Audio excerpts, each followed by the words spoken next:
नुसतं टीका करणं, पण मला वाटतं टीकासुद्धा अशा करायला पाहिजे, त्या कन्स्ट्रक्टिव्ह असायला पाहिजे. प्रत्येक गोष्टीचा भोंगा सकाळी उठून चालू करणं हे काही ठीक नाही आहे. काही मॅटर असेल, मटेरियल असेल आणि त्याच्यात टीका करणं it's always welcome in democracy. पण काल तुम्हाला संजय राऊतांनी तुम्ही जे म्हटलं होतं की देवेंद्रजींना महाराष्ट्रात राहू द्या, त्यांनी असं म्हटलेलं आहे की अमृता वहिनींनी आता दिल्लीला जायची हळूहळू मानसिकता तयार करावी, देवेंद्रजींना दिल्लीत जायचं. मला वाटतं मानसिकता ही तयार आहे आणि हीच राहणार की महाराष्ट्राची सेवा करायची आहे देवेंद्रजींना, आणि जिथेही आम्ही घरचे त्यांचा साथ देऊ शकलो आम्ही देऊ, आणि ही मानसिकता आपल्यासाठी इनफ आहे, महाराष्ट्रासाठी इनफ आहे.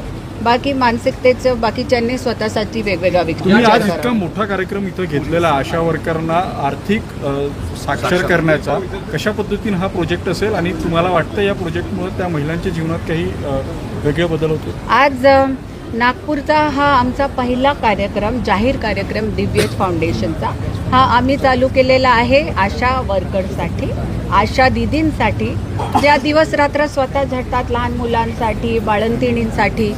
यांच्याकडे कोण लक्ष देईल असा विचार दिव्यजच्या मनात आला आणि त्यातनं फाउंडेशननी हा कार्यक्रम चालू केला आहे.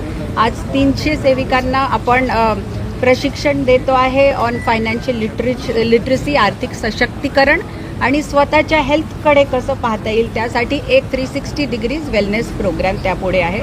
पूर्ण दिवसाचा हा असा कार्यक्रम आहे आणि पुढच्या टप्प्यांमध्ये काही दिवसात बाकीचे 1000 आशा वर्कर्स आम्ही कव्हर करणार आहोत. मैडम, तमिलनाडु की सरकार ने एक निर्णय लिया है तीसरे बच्चे के लिए महिलाओं को मैटरनिटी लीव.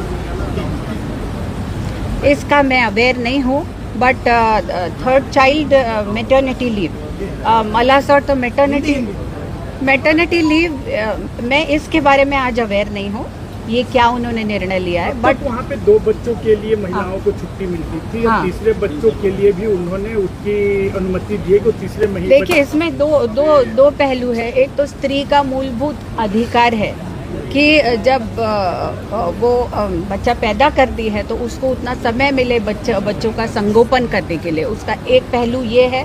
तो ह्यूमैनिटेरियन ग्राउंड्स में ये सही बात है कि स्त्री को चाहे 2 बच्चे हो या 3 उतना समय दिया जाना चाहिए. और बट दूसरा है कि हमारी आबादी ऑलरेडी इतनी बढ़ चुकी है, तो आप तीसरे बच्चे के लिए इससे एक प्रोत्साहन ही दे रहे हैं कि तीसरा बच्चा भी पैदा कीजिए. ये हमारे जैसे देश में होना चाहिए क्या, ये एक सोचने की बात है.